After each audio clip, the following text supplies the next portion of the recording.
Hello guys, maing buntag. Karon nga adlaw guys, akong ipakita ang atong sidecar guys. So naatupan na siya and na-attach na pud ang motor nga bago nato nga napalit guys. So kini guys, ato ning gisugdan year 2024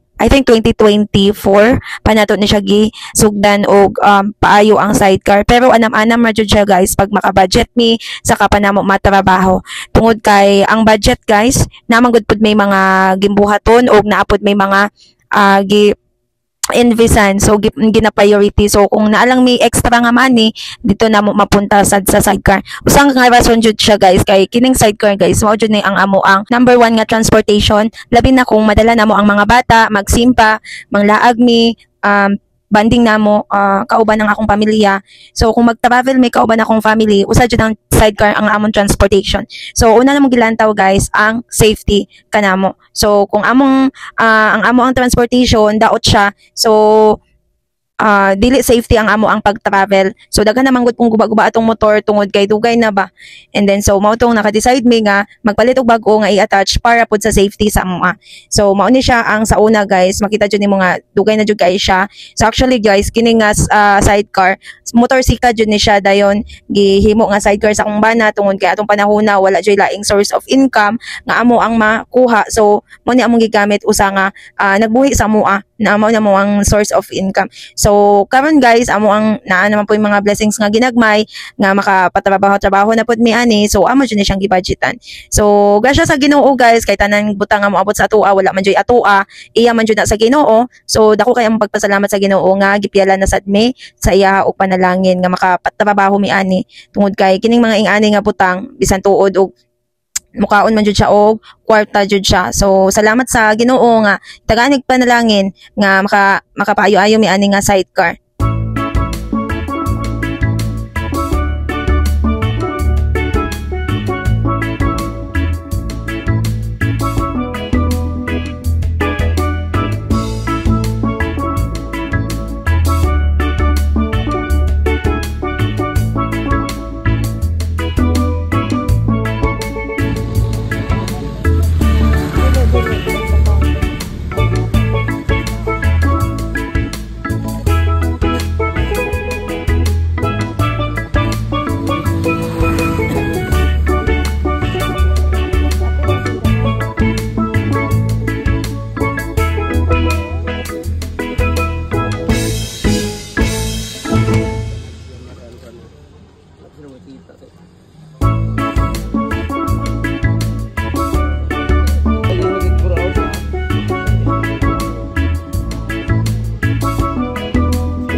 Ato kuhon na kung naay-budget ay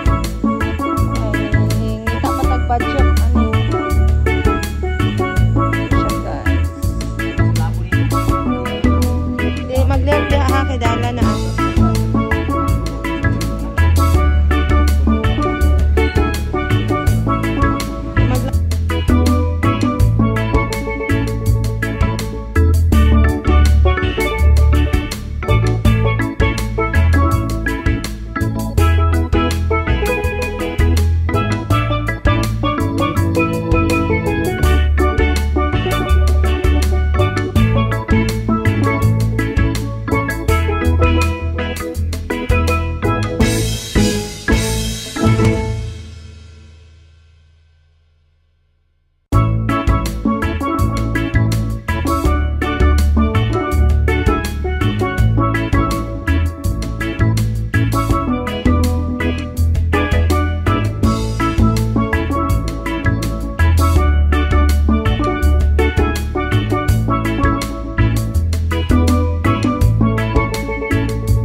Ug mao na ni guys ang atong sidecar guys.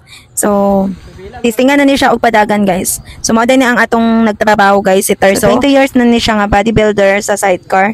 So sa una dito jud ni siya iyahang pwesto dito sa Balingasag, and then dire siya nagpwesto na pud sa Lagunglo. Kay gusto siya nga magkaugalingon. So diring dapita ginadayon ni siya dire sa gusto magpabuhat og sidecar, kay naila naman jud ni siya nga bodybuilder or nagahimo og sidecar. Dili jud imposible guys nga makabot nato ang mga sa unag nga gihuna-huna nato nga pangandoy nga makasakyanan ta, basta kay pinaagi sa pagampo nato og paglihok nato. So kinahanglan natay buhaton para aduna tay resulta nga paaboton. Dili man kaayo dako kay sa uban ingani nga achievement, pero para sa mo nga walang-wala jud sa una, dako na kaayo ning achievement mo. Nang glory to God jud kaayo. Salamat sa Ginoo sa mga panalangin nga gipiya sa mo.